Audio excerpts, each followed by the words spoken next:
Yeah, I like booked up all today. Wow. Amazing. Hold on. Just turn this on a little bit.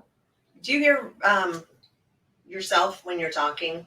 Are you I getting do. feedback? I do. You are? Yeah. I always hear myself on StreamYard. Oh, okay. So it doesn't matter. I mean, it's not going to bother you. We're both on StreamYard. Okay. Okay, good. I'm used to it because that's what with my headphones. It repeats. It echoes back what I hear. Yeah. See, and I could put these on and turn this down, and maybe it wouldn't do that for you. But if it does it for you, no matter what, then I am definitely gonna not have to wear these if I don't have to. Well, I can. Is it? Can you hear? Can you hear the echo of me? Is that the? No, you sound fine on our end. Okay. Yeah. Good. All right. Cool. How's it going? How's Are you in phase 3? Not yet. October 30th, Sunday. Oh. Yeah. Oh man, I had the big decision to make. I'm like, because I got to do phase 2. I have to do it starting November 1st, but I have so many out of town trips back to back to back. Plus, then there's Thanksgiving, and so I'm like, well, I guess I'll try for the Live Hard program again next year. It's hard. And life happens. I mean, yeah. Yep. And good on you for being disciplined. I'm have 2 trips during this. What's that? I'll have 2 trips during this. And you feel strong about that? You're good with it? Yeah, the trips actually don't bother me too bad. I guess because I did trips on phase 1, right? Yeah. And the first time I did a trip on phase 1 is the first time I failed phase 1, but then I did it again and I ended up doing it just fine. Yeah. It was just getting it was really like starting either ending the day and talking, and at the end of the day, I would write out the 3 tasks that I was going to do for the next day, or starting my day and doing that and just trying to knock them out as quick as possible. Like doing that first, knocking those out. The 75 hard tasks aren't really hard. It's those extra. It was the extra 3 tasks, making sure that I was trying to do something that would move me forward in my business or my life, and then the cold shower, which I got used to. That was a really big deal. So doing those extra, for me, it's going to be honest, is doing a new and unique random act of kindness every single day. So that's going to be different. Have you done phase 3 before? I have not. Yeah. So I've thought about that as well. The random act of kindness, as well as the just going and talking to random strangers at will. I'm not too worried about that because I'm just going to go in my neighborhood. And I'm just going to go knock on a neighbor's door and be like, yo, what's up? My name's Greg. I live over here. Tell me about like, no, you're not. Will you really do that? Yeah. That's amazing. Yeah. Dang. Yeah, the first time I was thinking of, I thought I would actually make it to phase 3, but it was like mid-pandemic. And I'm like, you can't even talk to people. Like, nobody will talk to you. They'll be like, you need to stay over there and let's have this conversation. So I didn't quite know how that would all work out, but really don't have any excuses now for me to not make that happen. The masks are off. I know. And people aren't scared of you being in proximity to have a conversation. So yeah, no excuses. I've just decided to fail and I will try again next year. I will do again next year. I will complete the Live Hard program next year. That's my goal.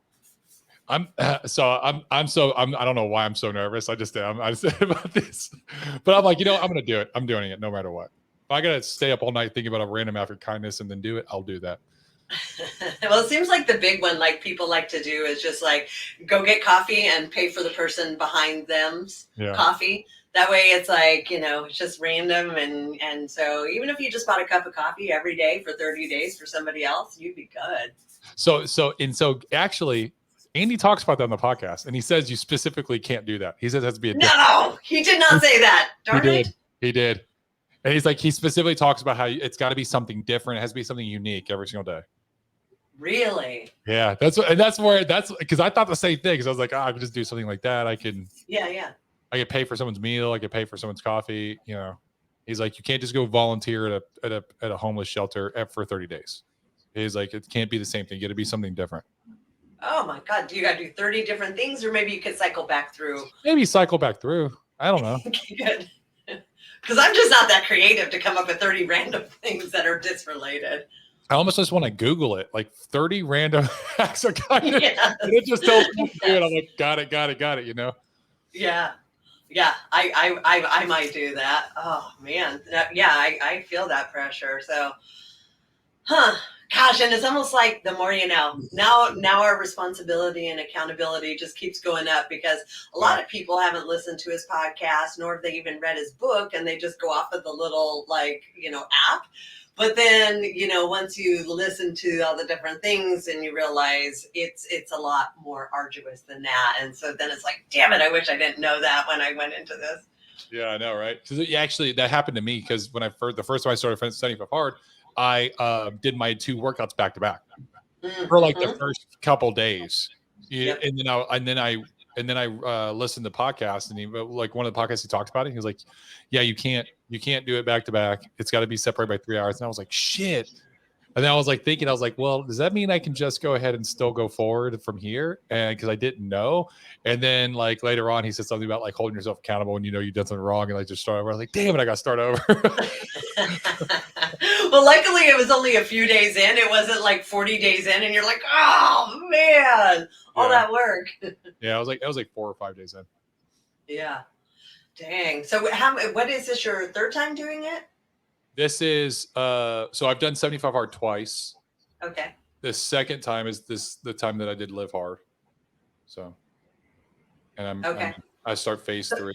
So this will be when I get through phase 3. You've made it so far? This is the furthest I've made it so far for live hard, and I will do the live hard program all over again. I'm probably gonna take a small break, like a couple days after this one, because I want to do some traveling at the end of November, beginning of December, and then I'll probably start like second week of December or something, or end of first week of December. Wow, that short of a break. Yeah, and I don't really need a break, because I stay pretty consistent with my workouts and my diet. I've made it a habit. That's the easy part, and it's like that's all I'm going to be doing is 75 hard. I really don't need. I don't care about alcohol that much, like pretty much at all.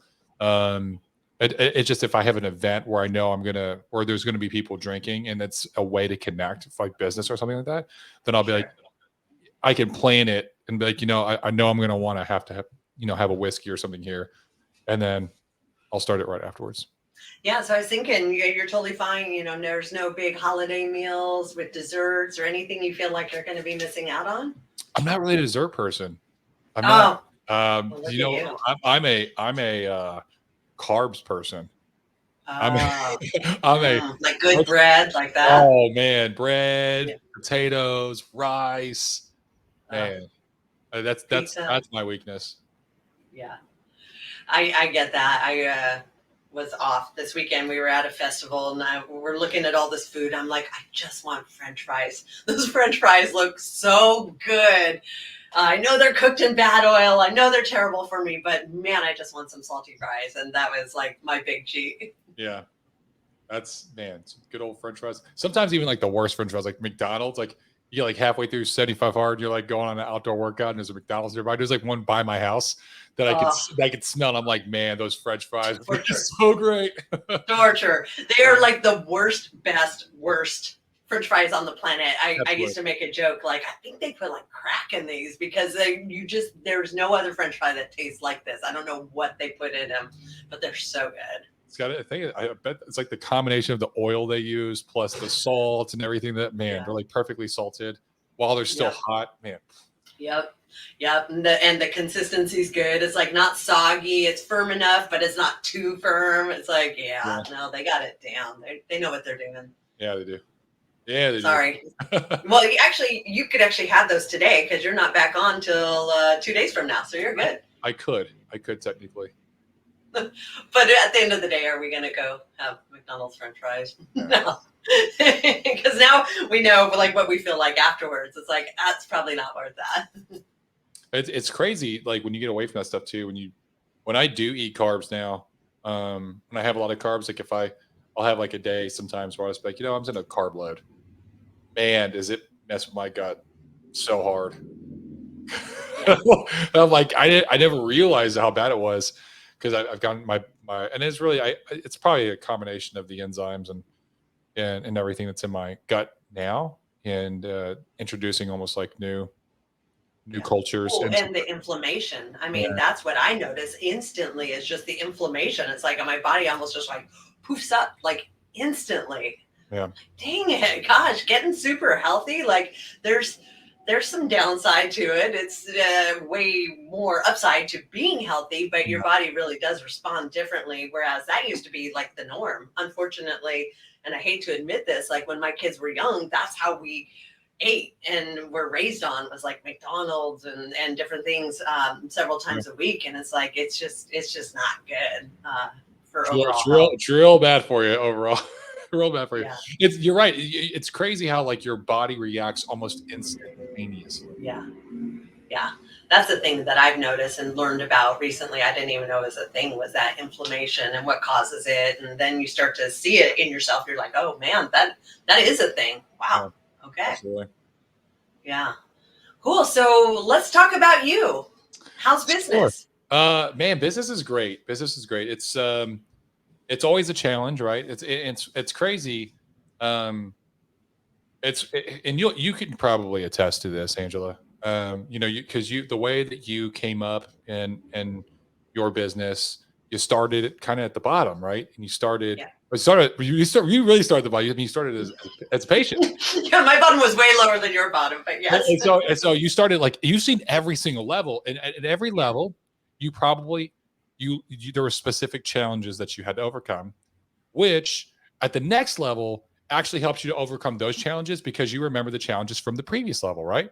And as you rise, there's newer challenges. They're more unique. They're also a little more difficult. They're probably change in frequency, but you're able to handle them because you've got the skills necessary from the different levels that you've already been through, right? Sure. Yeah. And that's what I'm seeing, right? That's kind of the epiphany I've been having is the amount of challenges that I have now is far different over the past 6 months, far different than when I was an agent or even like a mini agency owner or agency manager. And it's like an everyday like putting out a massive fire, which I'm fine with. I think as an entrepreneur we have to be at our core problem solvers, right? Yeah. We're constantly solving those problems, and so it's been a unique experience that I've actually thoroughly enjoyed. It's very challenging, which I also like. It keeps me on my toes. It keeps me evolving, and I'm forever grateful for the opportunity that I have to do it. Yeah, well, I think you hit on the key one, which is evolving, which in business, especially these days, if you don't evolve, you die. Yeah. Your business will not survive. So you can't ever get arrogant or confident that like this is the successful thing, just do it this way and you'll always be successful, because that's not how our world is working, especially these days. You got to like constantly pivot to accommodate the ever-changing climate between employees and people who are buying your products, to just everything that's happening in the world. Like you've got to be able to pivot. Absolutely. And for me, I'm in a unique position because I'm not just pivoting for the clients, but I'm also pivoting for the agents. So it's a very unique role that I'm constantly having to find new solutions to always help agents succeed. Because if I'm doing my job well, I'm constantly serving them. I'm constantly giving them the great training, resources, products, and leads so that they can be successful in their business. Because when they're successful, the overall company and I am successful. And so it's a constant, it's a dichotomy of making sure that we have products that are going to be great for the client, that are competitive, that are unique, that are exclusive, and then I can get those to the agent, get them trained, get them in front of clients, which is the hardest thing in sales, is like getting in front of people, and then the product knowledge. Those are the two like biggest challenges, really. Everything else can be easily overcome. And so that's my current dichotomy is balancing between those, and I'm leaning more on the making sure I'm taking care of the agents so that they have the confidence needed to go out and kind of jump off that cliff and build the parachute on the way down and become their own entrepreneur, their own 1099 self-employed agent. Is that what you want for them? Is that your goal? Because it Well, seems to me that's almost like downsizing for you if you're making these guys great employees and then they're like, thanks, bye. well, so they are 1099. So all my agents are 1099. Oh, So got it. which makes it even more unique because I can't force them to do anything, right? They're not on Right. my payroll. But everything they do does financially impact the business. It impacts Delta Sure. Financial as a whole. So it's a constant, like I need them as much as they need me, but I try to see myself as like I need to show them that I need them more almost. So I provide, it's just very service based and being of service to them, and hopefully that it gives them the courage so that they can perform. And being in sales is difficult in any industry. It doesn't matter. It doesn't matter if it's real estate, if it's insurance, if it's car sales, whatever. Whenever you go and you become 1099 and you're a self-employed person and you're hey, you eat what you kill. It's a hunter gatherer kind of a field. It always comes in that human psychological, that psyche of can I do this, right? And then the fear sets in, and the inaction, and the I'm waiting for the right time. Oh man, I'm just waiting for this to happen or that to happen. It's just, and there's no perfect time. There's no there you just you can only learn so much by watching podcasts, doing trainings, doing things in person, reading, studying, practicing scripts. That only works for so long. And I can only tell you so much about how to ride a bike, but until Yeah. you put your foot in the pedal, you're not going to realize the intricacies of balancing your weight on that seat. You just have Yeah. to do As it. well as like crashing a few times. You realize like, oh shoot, okay, I don't want to do that again. Yeah. Exactly. So you have to do the action. There's only so much that I can teach you. So Yeah. and that's the kind of the that's the challenge when it comes to entrepreneurship and leading a team full of entrepreneurs, full 1099 entrepreneurs, is Yeah. getting past that, right? And how much is too much support? How much like what do it maybe put more pressure on them? Maybe I need to be a little more challenging and challenge them a little bit more to strengthen them, to strengthen their mindset and strengthen their resolve. It's always a constantly shifting dichotomy of like how much, too little, So Yep. Well, and every person is different. Some need that like tough love, and some need to be coddled a bit and like, cheerleaded, and, some really just need to be seen. And so, like, every person is different. And so, yeah, you've got to be able to accommodate all the different kinds of personalities that you're dealing with. absolutely. No, you're absolutely right. That reminds me of when I was in the military. I had a major when I was actually a young cadet right before I graduated and was commissioned. I had a major that was giving me some coaching, and he said that leadership was like a toolbox or like a toolkit. That every single person that you dealt with had a different personality, and with that different personality was a different leadership tool. And as you learned that personality, you would learn that tool, you would master it, and then you would put it away in your toolbox. And anytime that somebody has a similar personality or has similar traits that you would kind of realize, you would know exactly what tool to use. You'd pull it out and you use it. Because the mistake that most leaders make is they learn like one or two tools and they're really good at them, but they use it across everybody. You can't use a hammer for every single situation. Not everyone's a nail, right? Some people are screws. Some people you just need to pull out some needle nose pliers and do a little tweaking, right? Every person's different, and the more tools that you can learn, that you can learn and apply in different scenarios, the better you're going to be. And it really breaks down into being good with psychology, being good with reading, being empathetic, and trying to evolve, like we're just saying, try to evolve your skill set and taking note of like, okay, well, I tried this with this person, it didn't really work, let me try something else, right? And try another thing, another thing before you know it, now you have a new tool set that actually worked. You document it, you write it down, you keep it, and now for future use, like, this person had these characteristics that made me want to try this. And now when you see those characteristics again, you're going to be more readily available to utilize that tool. Yeah. Well, and there's so much out there, again, for the person who's willing and wanting to learn. Like, first it started off with the 5 love languages, which is super applicable to relationships and that sort of thing. But then he branched off and did the 5 ways to acknowledge it's basically how to your staff, because there's all these different ways, and they don't, I mean, and it's interesting because a lot of times you think this might work with this person and that doesn't work at all. It's like, okay, well, now how do I acknowledge them so they feel heard, but they're not embarrassed, but this is what means something to them. So even as far as even how you handle them in a negative, or let's say, you know, a disciplinary way, you also have to know how to acknowledge them appropriately for their personality. And that's different for everybody as well. You're absolutely right. And it's funny. I had this conversation with one of my, I just got back from a trip where I went and visited. So my company is inside of as like an umbrella of under umbrella of another company that helped me get contracts with insurance carriers. And I'd never been to their company headquarters. I've only been dealing with them over Zoom and FaceTime and phone calls. So I was like, you know, I'm going to go out there. And one of my top agents came with me. And it was a good time to really connect with him, which him and I had seen each other person many times. But his name's David Fisher, and I just call him Fish.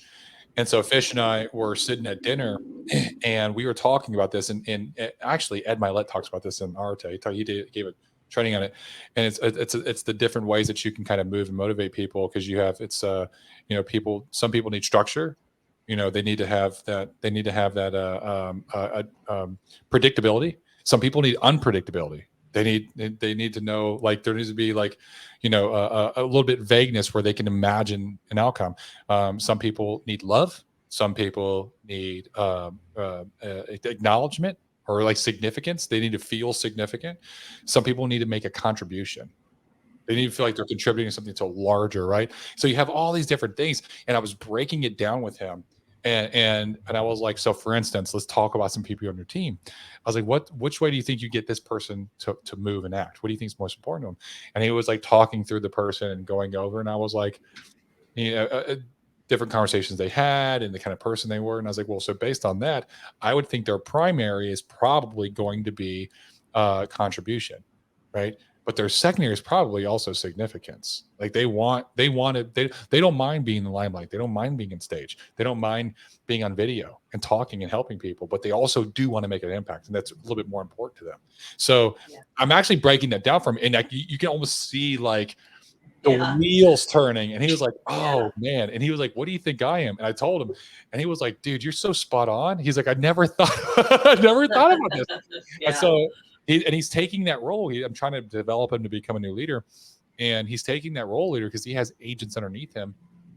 And it was just a fantastic conversation to see those light bulbs kind of click on. And it's the same concept that you're just talking about the 5 different at the love languages, but the 5 different ways for acknowledgement that's written by the same author. Yeah. Well, and it's crazy, and a lot of times you just don't know until you see it not work, and you're like, oop, that like was like a lead balloon. We won't be doing that one again. So a lot of times it's trial and error while you're figuring it out. It's not always so easy to dissect because people, you know, they're just put on different fronts. Yep, absolutely. It's a lot to think about. Like, I mean, especially when you have a lot of employees, like trying to keep track of all that stuff. You know, I kind of just like to go off of intuition and body language and seeing how it's landing or not landing. But you can really dive deep into this stuff and become an amazing manager and director over, you know, all kinds of people. So it's, I think if you're struggling, if my advice would be if you're struggling with employees, like really take your time to learn this stuff, because it'll help you figure out what makes them tick. You're absolutely right. And you're right. There's a lot there, right? The leadership's not sexy. There's nothing sexy. There's no glitz or glamour or anything. That it's challenging. It's kind of a slog, and it's all about the other person. It's all about everybody else. It's not about you. And so, and I think that's why it gets overlooked a lot by people. And people be like, "Oh yeah, I'm a great leader." I can promise you right now, if you were to talk to somebody that everyone would probably say world renowned would be a leadership expert, like James C. Maxwell. All right. Guess what? He would probably still tell you that he's not a leadership expert, that he's just a lifelong learner of leadership. And he's just further along the path than other people, but everyone's on the path in some way, shape, or form. right? Yeah. And that's what it really is. It's like there's no end state. It's just a constant. It's a constant climb in growth and involvement and changing. And you talked about using intuition.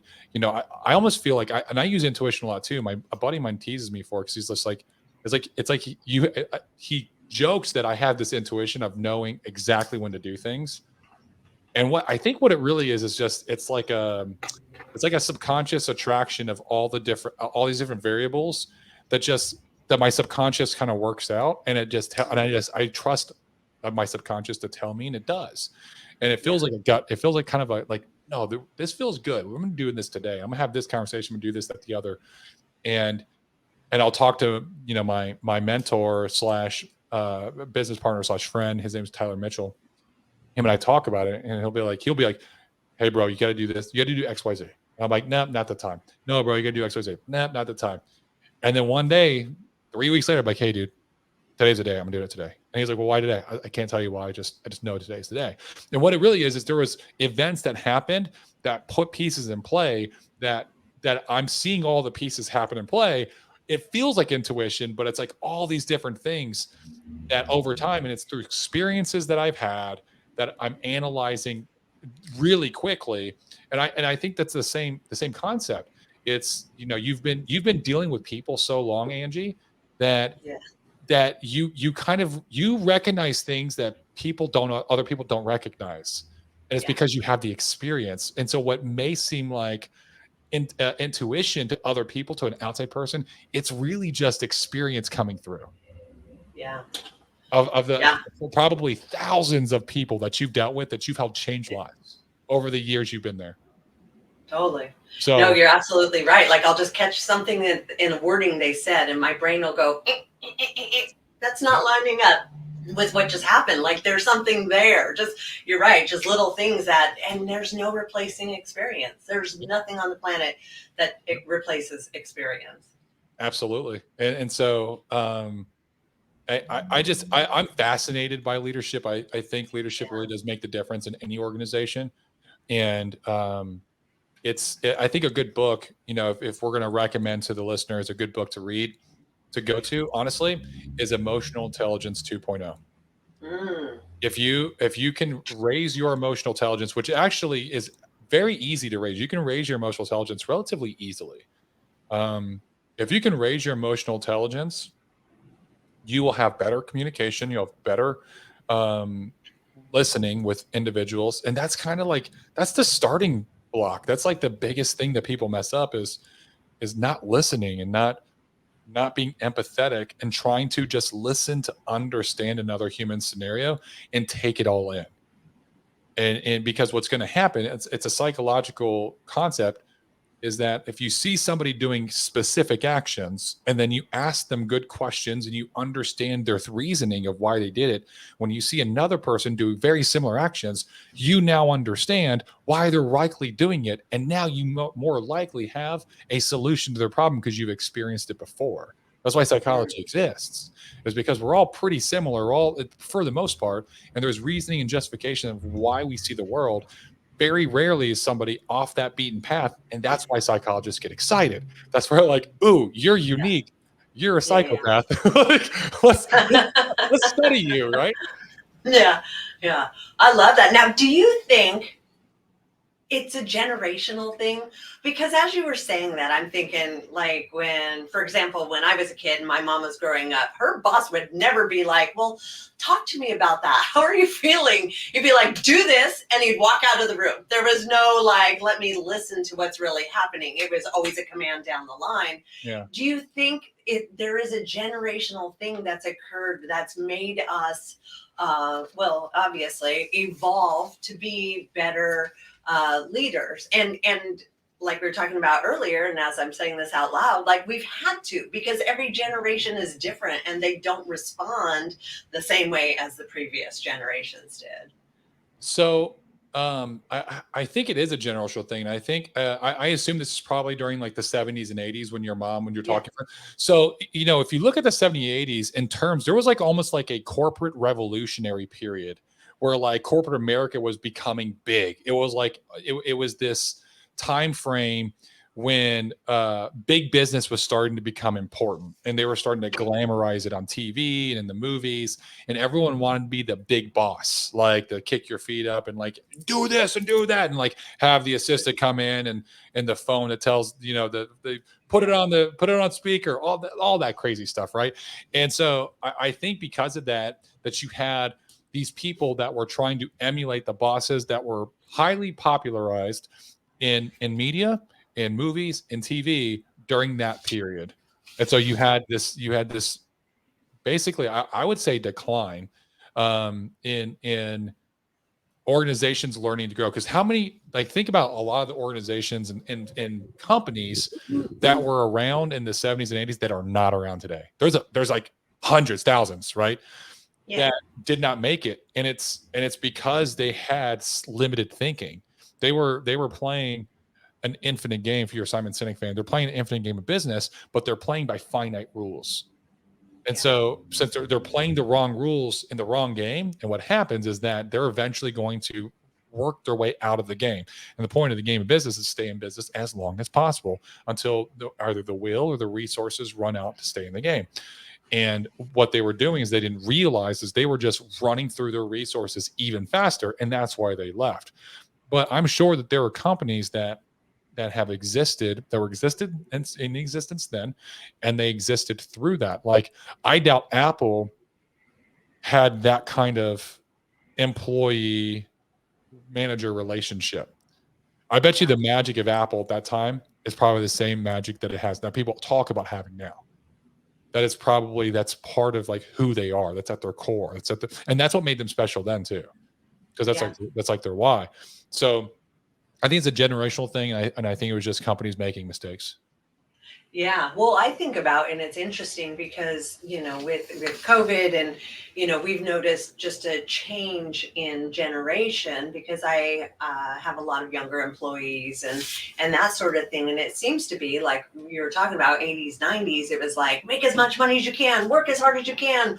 No work balance life. Like, we don't care about that. It's go to the top, you know, all in. And everybody was like really driven by, you know, advancement and money and everything like that.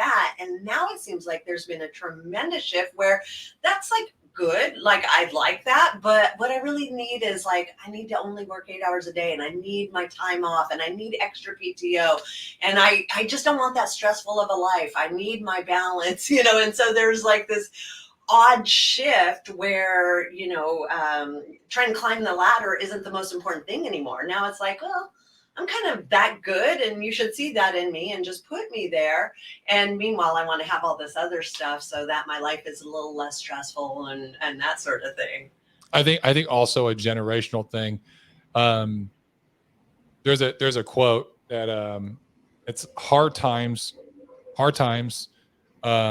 create strong men create easy times create weak men create hard times. And so you had this, it's a cycle that keeps repeating, right? So you had this time in the 70s, 80s, 90s when they were like, go, like PTO or overtime, like work your ass off, go. And what it's created is this generation of younger kids that saw their parents doing that. Like, I don't want to do that. So they're like, I want to go ahead and have my time off, and I want to travel, and I want to go vlogging and do all this extra stuff, and family time, and family's important to me. And what's going to happen is that they're going to make less money. Their kids are going to see that and be like, I don't want to do that because I grew up poor, even though my parents, and they were stressed. I'm going to go work really hard, and I'm going to make a completely different financial decision than what my parents made. And so it's this constant cycle that kind of ebbs and flows. It's very harmonious in a sense, because it's always going to ebb and flow throughout time. Yeah. Well, and that's where becoming or being a good leader is important, because, you know, not only do you have to understand each person's individuality and what they like and what they don't like, but you also have to understand what generation you're dealing with and what really drives them and what doesn't drive them.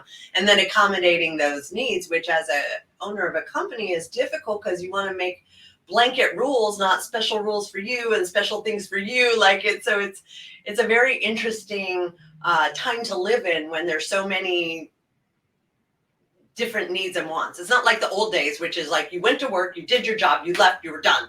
Yeah. Like here's what the rate of pay usually was, and there was no question about it. Now there's just so many variables to try to navigate. Yeah, and you may be able to give some insight. I feel like even when people have that perspective starting off, you can influence another perspective, and a lot of times when people go through certain challenges, it could it happens a lot with physical challenge, right? If you can go through a physical challenge and come out the other side, usually there's a little bit of a mental transformation within that because you look back and say, man, I can't believe I completed that. That was awesome. And when you do that, it kind of unlocks something inside of you where you say, well, what else can I do? Right. Yeah. And then it starts this path of continuing to try to evolve and change and grow and see how much more you can do. And then you look back and you start to realize, like, man, all this time I thought I was busy and I thought I was doing all this stuff and I really wasn't. And you can really transform somebody where when they started off, I've done it and I've seen it myself, where people start off with like, I just want to, I want to do the bare minimum, basically is what they're saying. I want to do the bare minimum to get paid this well. And then I want to spend my time with my family. But then that's just their priority at that moment of time. And you can change people's priorities through specific outside circumstances. And 1,000%. I mean, that's the whole purpose of Elevate, right? It's like most people come in just wanting to get sober. Like that's their goal. Let me get off of everything that I'm on. Yeah. But then they start to realize, because we have CrossFit, because we put in mindfulness and accountability, they start to realize like maybe being just sober isn't enough. Yes. Maybe I want, to look better. Maybe I want to feel better. Maybe I need to have some peace in my life. And so then you build on those things. You're right. By giving them the little wins along the way where they start to see the improvement and then they want more of it. That's the magic. I think an easy way to do it, the military does it. I mean, that's probably one of the reasons that you picked to have a CrossFit gym is like physical challenge, physical exertion, physical change and growth, because true joy comes from progress. And when you see progress in your life, especially physical progress, is probably the easiest to see. It's the quickest to see. You can go to the gym for 30 days and you can see on the scale, hey, I lost 5 pounds. You can measure yourself. You can take a picture again in 30 days and you can see, wow, I look a little bit more toned. And that right there creates joy in your life. It makes you want to do it more. Similar for those of you listening, that if you were in sports, bless you, if you were in sports growing up, think about any sport you're in. Let's say that you did football. When you started football, the very first time you played it, you're probably terrible. But the more you played, the better you got. And as you got better, you enjoyed it more. And as you enjoyed it more, you started playing even more. And then it became like a bug that you caught, that you're just doing it over and over and over and over again until like it became passion. And now you're like, dude, I want to be in the NFL, right? Or I want to play college ball or whatever it is. But it started from the seed being planted that just puts you in something that you were not good at, and you getting progress from actually doing the action. And so I believe what I've seen in my life, I believe that physical fitness or physical activity, physical exertion, anything like that is probably the easiest to kind of enact that change, which I think is brilliant that you have a CrossFit gym and a rehab facility. I think that's absolutely brilliant. Yeah, thank you. And I appreciate that. But do you not think, that was an odd way of asking, do you think that we live, again, I'm just going to go back to generational times where people just want the quick result. They just want to be there. They just want that viral video. They want to, my diet was in for 4 days and I'm not seeing a difference here. I don't know that I want to continue this track. This was hard and took time and my body hurts. I feel like a lot of people just give up before they see the magic. They don't get to that point where they see the results and they give up. Yeah. No, it generational. I think it's almost societal at this point because societal. Yeah. Man, to find love, you got to download an app with a tap of a button and then just swipe with your thumb. You know what I'm saying? So and base it all off a picture or a profile, like yeah. no conversation, no like deep meaning or connection. Just nope. No work whatsoever. Find love, and next thing you know, they're over at your house and you're Netflix and chilling.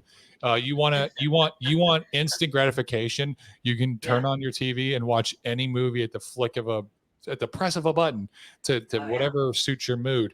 If you want food, you can go to your phone and you can push a button and food brought to you. Soon it's going to be. You don't even have to leave your couch. Soon they're gonna walk it into you. They're gonna set it up at your.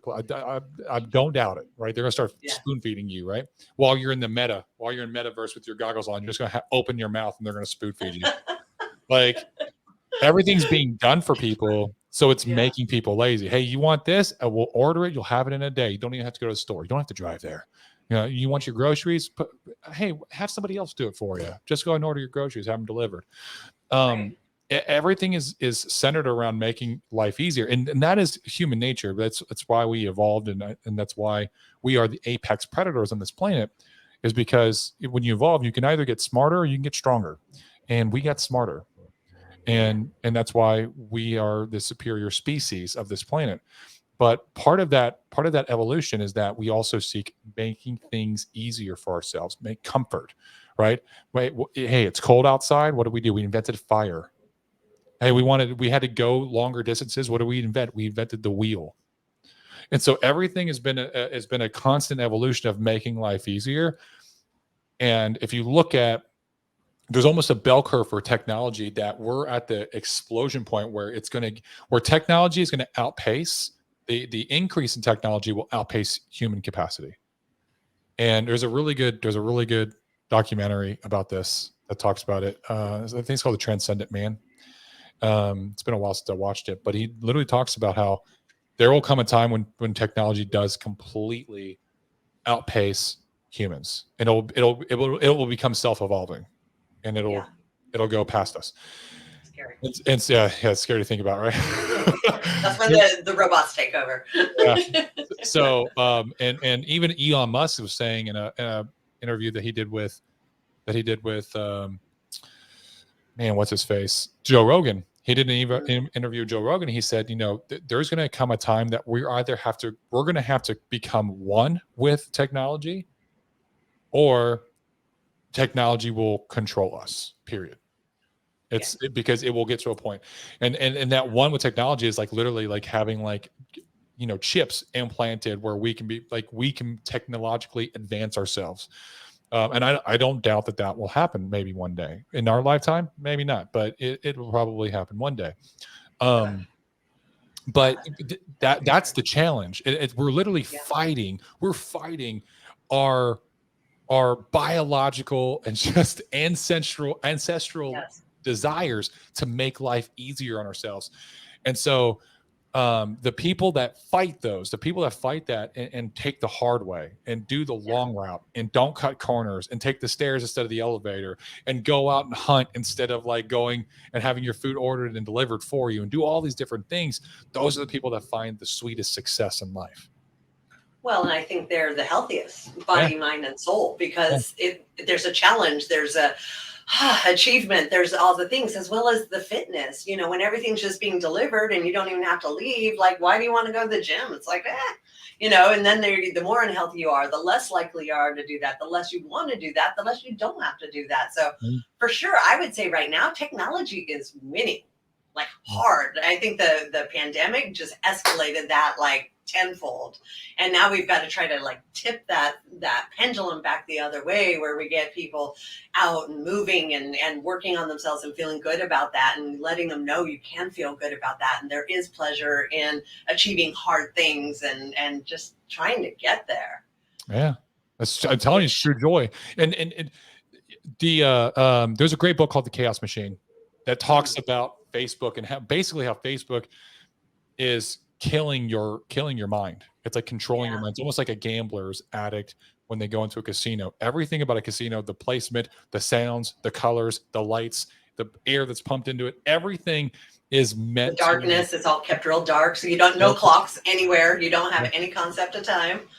It's meant to make people want to stay and like literally like almost like salivate when they walk in. Like it's home. It's like all the senses. Growing up in Reno, I can tell you the second I walk in, I hear ding, ding, ding, ding, ding. I'm like, oh, I'm home. and so that's Facebook's done the same thing. They did studies that showed that they were trying to create the same exact effect with the newsfeed, with the likes, with the comments, with all this stuff that would produce similar responses of endorphins in your mind and in your brain whenever you get a like, and it would like give you that small little boost, that small little high. And it's the same thing that happens to drug addicts, the same thing that happens to gambling addicts. And what it's doing is it's literally killing your mind. It's because it's not earned, right? It's kind of false. It's a false sense that you can get constantly, like a constant dose of it. And since it's not earned, there wasn't like a hard work that got you to where you actually do feel good. There's no joy behind it. So then you just become lazy and weak, and you just constantly looking. Like, how often do you find people just automatically reaching for their phone? Because they're just looking for that notification. Just that simple. But your tolerance is so high, it's like even getting one, you're like, that's an everyone. It doesn't even matter. So your tolerance goes up and up and up, and it takes a lot more to get that little bit of good feeling that it used to just like that one like, and it was like, oh my God. Yeah, we've gone way past that. Yeah. It's bad. So it is. Well, that's, I think, part of like the magic of Elevate too, is that we take away all their technology. There's no Facebook, there's no phones, there's no computers, unless they're doing specific like disconnection things. But, and you see that anxiety when they first come in. Not only are they detoxing from drugs and alcohol, but they're detoxing from all that kind of stuff. And then at first there's a lot of resistance. And then once they settle in, you see this peace and happiness and like learning to generate those feelings on their own without the validation from the apps and all that kind of stuff. And I do believe that's probably why we have a lot of success too, is because we get to get people away from that stuff long enough where they can start to feel that emotion without needing it. Another brilliant move on your part to get that, to remove that from them.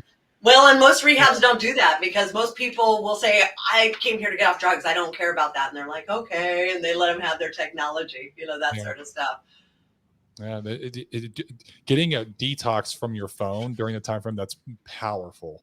So good. That gives them joy. That gives them true joy.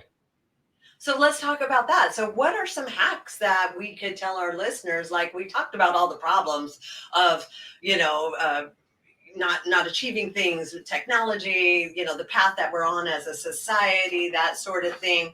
Like, what are some amazing hacks that we could do as individuals to sort of combat this? There's a few things that one thing we got to realize is that we have to not enjoy the place that you're in. Like, you gotta really just take a hard look at yourself. And I think that's where it starts. Look at yourself in the mirror. And it's got to be like, enough's enough. I'm overweight. I'm unhappy. I'm in a dead-end relationship. I'm afraid to get out because I don't want to be alone. Whatever your situation is, you have to look in the mirror and be like, I'm here because of my fault. Like, I made every single decision that got me to this point, right?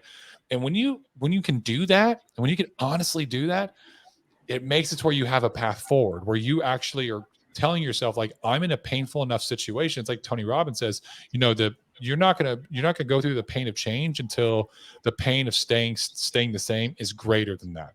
So you actually have to get yourself in a position where it's like, it's going to be more painful to stay where you're at than it is for you to actually go through and change. And once you can crank down on that lever in your mind to decide to change, I would crank down on that bitch as hard as you could, and I would not let go. Like, that's like getting to that mental state right there. That's I think is the key. And so when you if you've ever read Atomic Habits by James Clear, great book. But he talks about how everything starts with a cue, and how like even any habit starts with a cue, and how it goes through. Like, and it'll be like something as simple as like, hey, I come home. When I come home, I think, man, I'm stressed. So then I think, okay, well, I want to de-stress. So I'm going to have a glass of whiskey. So then I go over and I pour myself a glass of whiskey. I drink the whiskey and I feel less stressed. Therefore, I'm now in a happier state, creating turning this into a habit to where eventually when I come home, I automatically just go and grab a whiskey after I do this over time. And it creates this loop that's an automatic loop in our mind. And so you can do that with good habits too. So really, like, being very thoughtful about the things that you do on a daily basis, going through and saying, hey, what do I do from the time that I wake up? I wake up, the first thing I do is I meditate or pray, or maybe you go grab a cup of coffee, or maybe you make your bed, or maybe you brush your teeth, or maybe you shower, whatever it is. But you go through and you itemize every single thing that you do for the entire day, every action, whether it's making a sandwich, eating, whatever. And what you do is you write down, is this towards, and then what's your end goal? What do you want to accomplish? What do you want to, who's the person you want to be, right? And is this a positive, a neutral, or a negative towards that person? And then you mark it down. And so you find all the positives and you keep them there. Neutrals doesn't really matter, but the negatives, you want to find a way to remove those out of your life and replace it with the opposite positive, habit. So you have to make it to where that right there is more painful because it's not going to who you want to be, and replace it with something that's going to give you some gratification, right? Some pleasure, some within that realm. So that's probably, that's what I would recommend. And that's how I kind of go through it. I think the identification, the open, honest, transparent look inward, right? Yeah. That's where it starts. Yeah. Well, and like you said, just being, David Goggins is really good about this. The accountability. You just got to confront it. You're just fat. Just say it. Yeah. And then, I know we live in times where it's like, no, don't negative self-talk yourself like that. This is demeaning. This is mean. But it's like, yes, but sometimes you got to call a spade so that there's a need to change. Absolutely. And again, we're seeing this in society, like no matter how overweight or unhealthy you are, you just gotta love yourself. And I think that's creating, again, this non-need for change or action because it's so accepting. And not to say that you shouldn't accept yourself, because I know there's a dichotomy there, but it's also not creating the necessity to want to be better, do better, look better, feel better, and that sort of thing. Also ask yourself, like, okay, so let's take obesity, for example. Let's take obesity. Ask yourself, because I can promise you this. I know, like, my mom and my sister were both obese. They both got gastric bypass surgery, and they had, my mom's not obese anymore, but my mom was like 450 pounds. She's 5'10". Wow. And I can tell you right now, no matter what went on now this is also a different time frame. Even if this was now, she was miserable. She was not happy. It was a drain on her physically, mentally, emotionally. She basically lived in her own hell, in her own mind, daily. It made her self-conscious, right? And she hated it. So I can tell you right now that that's probably more than likely, because I know how psychology works, how other people that are obese feel. It's literally like a hell within your own mind that they're living in daily, that torment daily. And why do you think that there's outside media sources or other people that are trying to make you feel better for living a life that you don't even like living? It's to keep you in that position. Sure. It's to keep you weak. It's to keep you fat, lazy, weak, and sick, because then you're going to be staying on medication. Then you're going to be eating that crazy fast food. And it has everything to do with money. It has to do with capitalism. Yeah. And then you're easier to control. Easier to control. Yeah. I mean, I 100% agree. Like, I feel that way. Would I rather be uncomfortable because my body hurts because I'm overweight and it's hard on my joints and it's creating all these health issues, and now I have these heart issues, and now I might be borderline diabetic, and do I want to be uncomfortable because of that? creation that I've done, or do I want to be uncomfortable because I squatted too much yesterday, or I walked too much, or, you know, I'm a little bit hungry because I'm intermittent fasting, or all the other self-created discomfort in the other direction is coming from. Like, you're going to have discomfort either way. Which one is more appealing? I know I'd rather self-induce this good discomfort, because then I feel good, I look good, I do better, I feel better, I'm a better person for everybody I know. But it's a tough choice, especially when you're in that loop of, I don't want to say you're a victim, but when you're in this loop of, this is your life, it's hard to move yourself to that direction of even seeing that you could have this other life. Oh, no, absolutely. And, you know, isn't it great, Angie, that over time, when you deny yourself of food, and you have that pain, the hunger pains, or you deny yourself of specific, you know, sweets, or, you know, food that you used to eat all the time, and you have this, you know, I don't know, a little challenge, this mental gymnastics you got to go through, right? And or you do a really hard workout and you're sore. Isn't it great that when you do it consistently, how that stuff kind of gets easier, and how you kind of enjoy it? It's like, yeah, that's right. Like, you don't have any power over me, cookie. Or like, my legs are sore because I just squatted. I did a new PR or something. My legs are super sore, but I enjoy it. Like, I welcome it. Right. 1,000%. 1,000%. It's a different kind of pain that over time you welcome it, because you know growth is coming. Right? Well, and you know, it didn't kill you. You know, this isn't the first time you're doing it. It's like, you know, I'm traveling, I didn't eat, I'm kind of hungry. Okay, I can make a choice of eating some really crappy food at the airport. Or I could say, guess what? I know how to intermittent fast. Like, I can do this. I'm going to wait until I get to my destination and have a good meal, instead of, you know, my stomach is saying eat now. And then it's like realizing, like, yeah, that wasn't a big deal. Then the next time it happens, you're like, oh, I could totally do this. And then it is shifting that mindset to realize that these things that you're getting all these signals saying it's bad, it's not good, oh my God, fix this. You can be bigger than that. And then there's where the joy comes from. Yep. Absolutely. Yeah. There's an amazing book called The Comfort Crisis. Have you read it yet? I have not. Well, I'm going to write it down. I always write down a little notepad.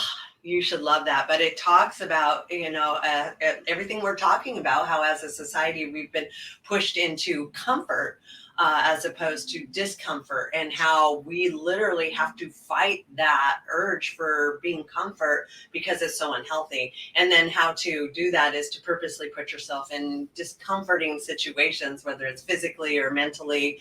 And again, proving to yourself that you can do these things, proving to yourself that you feel better after putting yourself through that than you would if you took the easy way. And I know, since I read that book, like, I'm always looking for ways to confront and be in discomfort, like my cold plunge.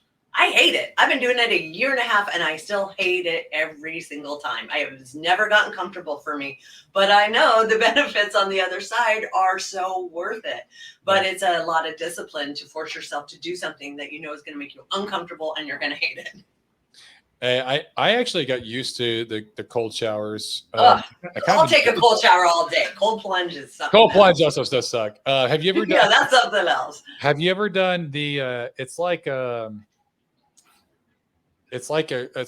cold air thing. That's like really. It's like. Oh, the cryo. The cryo chamber. That's it. Yeah, you ever done? Yeah, no, I haven't. I need to. Whoa, that's really uncomfortable. It's not long. I think it's like 2 minutes, maybe 3 minutes. I don't know, but it's like sub-zero, you know, air that's like blown on you, and you just put these little mittens on. You're like naked, except for you have underwear on and you have these mittens on your hands, and you keep not even socks. And you keep socks on, I think. And that's it. Good. And then it just blows air, and you're like, it is like intense. It's intense. That was the word I was going to say. Yes, intense. It's intense. But I remember doing it and being like, this is miserable. And I was like, oh man, how much longer? He's like, oh, it's only like 1.5 minutes left. I'm like, oh, it's like the longest 90 seconds of my life. Wow. That's terrible. I know. It's awful. But how did you feel afterwards? Oh no, I felt great. Yeah. Really rejuvenating afterwards. Once you get out, man. Exactly. And it was funny is that I went, and then my girlfriend Lexi went right after me, and so I was like, wow, it's cold, but I feel good. Like your muscles just feel different, right? And Yeah. especially right afterwards, I was like, it's good. And so she's all freaking out. I'm like, it's okay, you'll be fine. Like, I'm acting like a pro. Like like, don't even worry about it. You're good.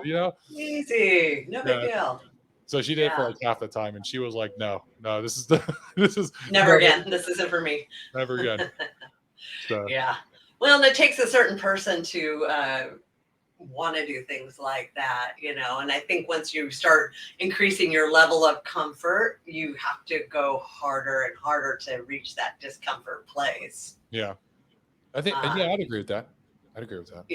Yeah. So, I mean, it's kind of like how when we get through, phase 1 or 2, and then you go back to 75 hard, you're like, this is nothing. Like, this isn't even a challenge anymore. Like, these are just part of like life now. Yeah. And so it's interesting. Again, you just condition yourself long enough, and what used to be hard now becomes easy. And now you got to push yourself to get to that hard place again. Absolutely. I agree. Yeah. So, as the name of my show is called Going Rogue, let me ask you, Greg, how does that resonate with you? And is there a point in your life where going rogue put you to that next level, or was the right thing to do? So yes, so going rogue, when I see going rogue, I feel like it's that, like, going your own path, not being a lemming, right? Not being the lemming to the cliff, but being willing to have the courage to take a lone path and basically kind of just break brush in order to like create your own path in the forest. And so I have done that, actually, which actually led me to today. So to my business today is when COVID happened in insurance, I was an agent. I had a small agency within a company, and we were all at home. I'd never done anything remotely ever. And when COVID happened, insurance was made an essential service. So our company was very big about, you have to go home. You have to go home. You have to go home. And while everyone was going right, I was the one person that went left. And I was like, nah, not doing that. And here's why. I wasn't afraid of getting COVID. I think COVID's kind of bullshit anyways. This is my opinion, but to each their own. If something happened to you or your family because of COVID, I'm not saying that it's not, it's the flu. Let's be real. But I was afraid. During that time, no one really knew what was going on, right? And it was like, I wasn't afraid of getting it. I was afraid of being a carrier of it. And I sit with a lot of people in their 60s, 70s, and 80s that are health compromised. And I was like, man, if I sit with somebody and then they die like 2 weeks later, I'm never going to be able to forgive myself. Yeah. I'm just not doing it. Like, like out of sheer principle. And so I started doing remote sales. Now, our company did not do remote sales. Most companies don't. At this time, they didn't, because I mean, legally you can do it. It's just that it's very difficult. It's a lot more challenging. And the business, the way that people were selling in the home, if you tried to sell that same way remotely, the business isn't as sticky because people will have a higher cancellation rate. And that's why they weren't doing it. They hadn't developed a system that was good, that could get a lot of sales and could keep the business on the books. And so when I started going remotely, I actually got called by the company president, and he was like, Greg, you basically threatened me. He was like, you better get in the fucking home, because I was a top producer. And I was like, nope, not happening. Like, it's not illegal. It's not immoral. It's not unethical. Get fucked. Nope, not happening. Right. I'm doing my own thing. And he couldn't say anything about it. And I was just like, dude, this is what I believe, and you're not going to change my beliefs. It's just not going to happen. Yeah. And so I went left when everyone was going right. And and through that process, I had to learn, without anybody teaching me, I learned how to do my entire business remotely, which I'd never been taught. And I ended up creating my own sales process that completely changed the game for me. I ended up breaking a record, and that still hasn't been broken in that company. Wow. And then I left a company, and eventually created my own company. And I used the sales process, because I made it very duplicatable. I used that sales process because it can be used in the home or remotely as part of my training platform. It's like it's all centered around really like service and empathy understanding the client, finding their problem, and finding a solution to their specific problem instead of trying to just force a product down their throat, which is what they were pretty much doing before. And so it led me to here. Yeah. So it ended up being the best thing you could have ever done. The best thing. And so, and everyone was like, I had literal people that were within my agency that were like, wanted nothing to do with me going remote. And they were like wanting to leave my agency because I was going, and because everyone was talking shit on me. Everyone was like, oh yeah, don't talk to Greg. He's doing this crazy thing. He's like trying to go remote. And then it's like, oh yeah, I heard he writes a bunch of bad business. And I heard like, oh, he's getting a bunch of chargebacks. Just shit talking going everywhere. And I just put my head down and get to work. I was like, I'll show you guys. Yeah. So. Well, and that's probably the biggest part about going rogue, right? Is you have to have that confidence that even though everyone's telling you, no, you can't, you shouldn't, you whatever, you're like, I'm going to do it anyway. Yeah. And that is like by definition going rogue, because I think we learned this over the last few years, people are very accustomed to just doing what they're told and staying in their lane and staying in their box because that's what's expected and that's the right thing to do. But it's not always the greatest good for you.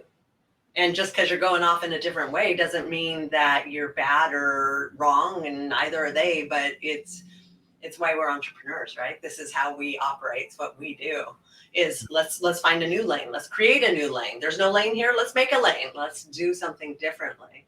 Absolutely. I agree. 1,000%. I live my life by it. Nice. Awesome. Cool. So why don't you tell our listeners where they can find you if they're looking for your services, all the cool shows you got going on, all that kind of stuff. Yeah. So the best place to probably connect with me is on my Instagram, which is on the handle below. It's Gregory A. Birch _. I love to do daily content. I help people with sales, leadership, mindset, and marketing. And I do daily reels. I do motivational content, and I want to just make an impact in the 1099 sales entrepreneurship arena, both in insurance and other sales, because it's pretty parallel in terms of what you can learn. If you want to learn more about Delta Financial, you can go to our website. It's deltafinanciallife.com. And you can also look up Delta Financial on YouTube, and that's where our videos are for our podcast. But you can just look up, the podcast is called Be the Difference. And Delta is all about the Delta. The reason I called it Delta, a lot of people think it's because I'm prior military and Delta Force. It's actually because of the Greek sign Delta, which means the change between or the difference between. And I always I wanted to be the difference in this industry and actually like help serve people and give people a new way and talk about leadership and stuff like that. So it very much fit along with my military background, Delta Financial, Delta Force, Be the Difference, etc. So I have the Be the Difference podcast, and Angie was on there too, and she is actually, yours is airing tomorrow. So I'm excited. So that was a good one. If you guys should definitely go check out Angie Tells Her Story. It's fantastic. You got to go listen to it. And you can link up with me in any one of those platforms. And honestly, I just want to say also that the best thing that you can do for Angie as her listeners is to share this content right here, to spread the word, put it on your social media platforms, put it on your stories, share this content so that other people can learn from it. Her engagement, her audience can grow just by you simply doing that one simple act and sharing the content. That's the best thing that you can do for her. So. Oh, you're super sweet. You're the best, man. You've been such an awesome guest. And I know we're supposed to end, but there was just one question I wanted to ask you, and then we kind of changed topics, but I got to ask you. Yeah. Do you think anybody can be a leader, or do you think it has to be a specific kind of person that's sort of built that way? I do think anybody can be a leader. Anybody can be a leader. It's so I believe in my heart of hearts that everyone has greatness within them, and everyone's potential is unknown and unlimited. Because every single time that you grow, you do something, that experience actually pushes your potential out even further every single time. And so it should be a constant chase to always better yourself. Now, when it comes to leadership, it's really two different avenues you're looking at. It's the leading yourself and like doing the right actions, being somebody that's an example, right? And that's just being a good person. That's like living a good life, living by a set of core values and like that you believe in. and doing it consistently all the time to where people look at you and say, man, like you're a good person. I want to be like that. It starts with that. The next piece of it, which is the piece that people I think really get challenged on, is the influence piece. It's communicating in a way that you can inspire people to move. You can actually influence them and convince them to do things that they would not normally do without you being there. But part of that piece is just you actually doing it, because when you do it, you get belief. And when you have that belief, it's like Ed Mylett says, you're not getting them to believe you. You're getting them to believe that you believe yourself. And that belief will be so contagious that they're more likely to be influenced by it. And if you do it, you will believe it. And so it always starts with yourself, and then learn how to communicate better, which that's why a lot of times they talk about sales and leadership. Like you should do sales first, and everyone should be good at sales, and everyone's a salesman. I don't care what your role is in life, but you sell. Hey, you sold somebody something at one, either an idea, a concept, a belief, or a product. And so, you know, the strategies for sales and the strategies for leadership are parallel, because they have to do with influence. You're influencing people to do something or believe something or buy something. It's the same exact concept. So you learn how to communicate in sales, you're going to be able to communicate leadership. You just start leading yourself in a better forum, in a better way. And man, your leadership's going to skyrocket. I totally believe that. There's the analogy, and of course you being in military will know this, it's leading from the front. Yeah. People are far more likely to follow somebody who's walking the walk, as opposed to somebody saying, you need to do this, but they're looking at them going, but you don't. Why do I got to do that? So it's always better to lead by doing what you're asking others to do first. Absolutely. And it's always shocking to me that a lot of leaders don't lead that way. It's more of, you know, a dictatorship or a different kind of leading, which you can lead people in that manner, but I think you get far more buy-in if you're leading from the front and you're doing what you're expecting them to do. Absolutely. No, you're right. It's called coercive leadership. Do as I say, because I'm the leader. Yeah. So, and like the parent, do as I say, not as I do. You know, it's like, well, that is the weakest form of leadership. It takes a heavy toll on your people. It can be used, but use it sparingly and usually in times of urgency. So there you go. Awesome. Well, thank you so much for coming on the show. And I'm really glad I got to ask that last question. Yeah. And looking forward to seeing you next week. Oh man, Angie, I can't wait. It's going to be exciting. Thank you so much for having me. This was immensely I'm honored, and this is immensely pleasurable just to be able to sit here and chat with you about all this stuff.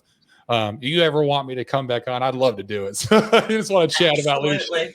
So all day, every day. We could just chat for hours. We could do an 8-hour special. We'll do a Rogan special on it. Yeah, I know, right? Between him and Jocko, I'm like, oh my God, how do they do these 4-hour podcasts? It's crazy. Yeah, I did a 3-hour one with a guy in Arte with Jan Win. He's the prolific ninja.